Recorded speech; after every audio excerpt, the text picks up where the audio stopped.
Hello, c'est HR, votre chroniqueur. Alors, mercredi prochain sort sur nos écrans le 7e opus, le nouvel opus de la saga des Scream. Naturellement, j'irai le voir et implicitement, je vous en ferai mon retour. Mais aujourd'hui, petit récap sur la totalité de cette saga de slasher.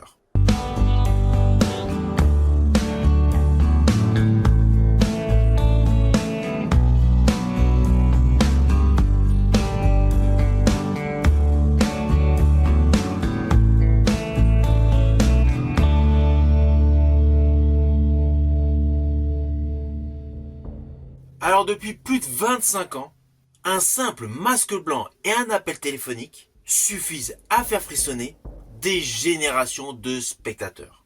La saga Scream revient sur nos écrans mercredi prochain et il est temps de replonger dans l'histoire sanglante de Ghostface. Alors cette saga comporte à ce jour 7 opus. Les 4 premiers opus de cette saga furent réalisés par Wes Craven.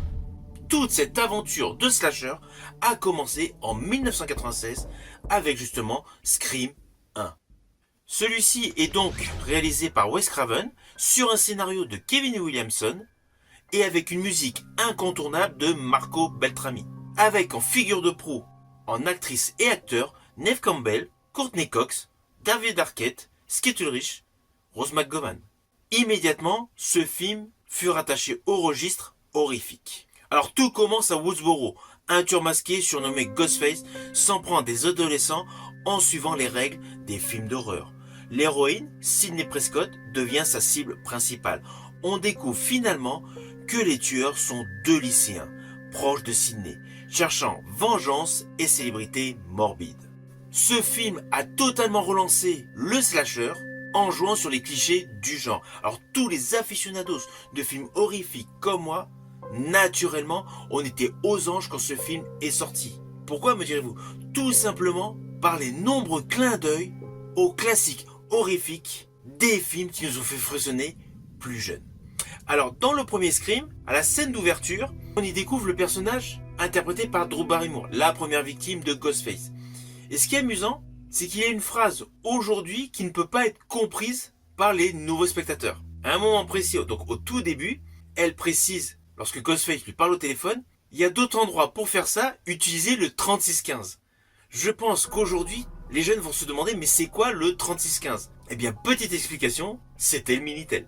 Ceci dit, si vous êtes vraiment observateur, vous allez voir, dans l'un des couloirs du campus de Woodsboro, le réalisateur Wes Craven fait une apparition en Freddy Krueger, qui de surcroît fait le ménage. C'était pour la petite histoire. Ainsi, le succès a été au rendez-vous et il y a eu Scream 2 en 97. Alors Scream 2 est toujours réalisé par Wes Craven, toujours scénarisé par Kevin Williamson, avec la musique qui continue de le suivre de Marco Beltrami. Et on y retrouve les interprètes Neve Campbell, David Arquette, Courtney Cox dans les têtes d'affiche. L'histoire se situe 2 ans plus tard, Sidney est maintenant à l'université et un nouveau Ghostface apparaît alors qu'un film inspiré des meurtres, alias Stab, sort au cinéma. Les meurtres commencent, on apprend que la tueuse principale est la mère d'un des assassins du premier film, cherchant tout simplement à venger son fils. Alors là, les clins d'œil cinématographiques sont légion et justement, il y a un film dans le film. La grosse particularité de The Scream 2, évidemment, le film a cartonné et Wes Craven a lancé son 3e Scream en 2000. Là, le scénario de cet opus n'est plus de Kevin Williamson, mais il est de Ehren Kruger. La musique, quant à elle, est toujours de Marco Beltrami.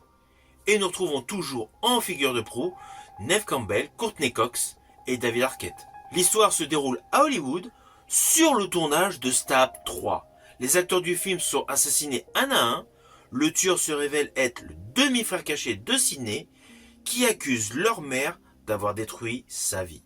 Ainsi, un suspense supplémentaire s'est développé dans cet opus car on découvre que les événements des premiers films sont liés à un lourd secret familial. Le film est un succès, mais il a fallu attendre plus de 10 ans pour avoir la suite, c'est-à-dire Scream 4 en 2011.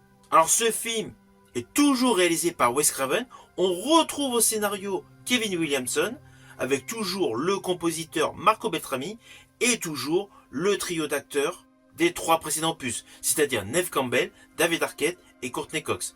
À cela s'ajoute une Emma Roberts extrêmement ambiguë. Dans ce film, Sidney Prescott revient à Woodsboro pour la promotion de son roman.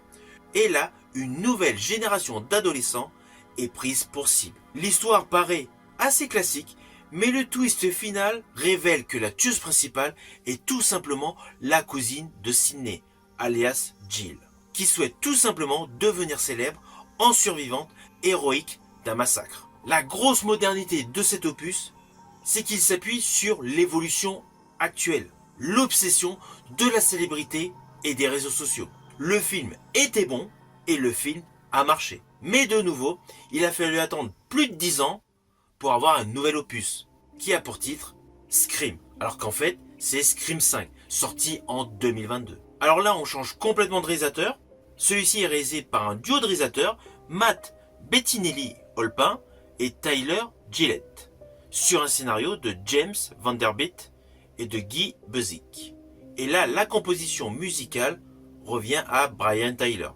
Néanmoins, on a toujours le trio vedette de la saga, Neve Campbell, Courtney Cox, David Arquette.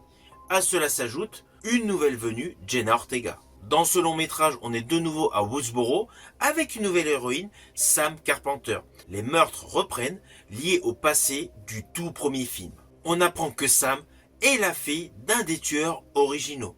Là, les nouveaux assassins sont des fans obsessionnels de la saga Stab, voulant tout simplement relancer la franchise par un massacre digne des origines. Ce film est un véritable carton, implicitement un nouvel opus est rapidement mis en chantier. Il a pour titre Scream 6. Alors ce 6e opus est réalisé par le même duo de réalisateurs du 5e opus, c'est-à-dire Matt Bettinelli-Olpin et Tyler Gillett, sur un scénario de James Vanderbilt et Guy Buzik, avec une musique de Brian Tyler.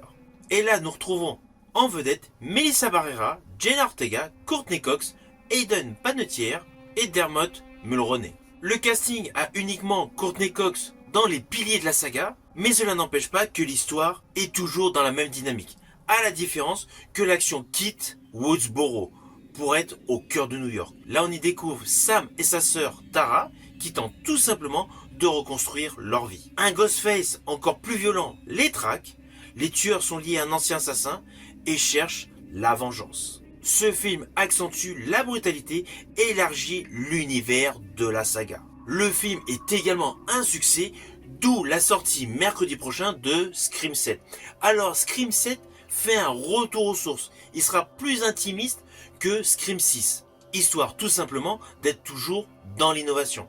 En tout cas, ce qu'il faut savoir, c'est que depuis 1996, Scream joue avec tous les codes des films d'horreur. Chaque opus met en scène un nouveau Ghostface, les tueurs ont souvent un lien personnel avec leurs victimes, et à chaque fois les opus de cette saga critiquent les tendances de son époque. Les médias, la célébrité, la fandom, les suites, les reboots. Ceci dit, à l'approche du nouveau film, une question demeure.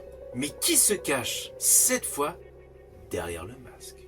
Je vous dis à bientôt pour une prochaine vidéo.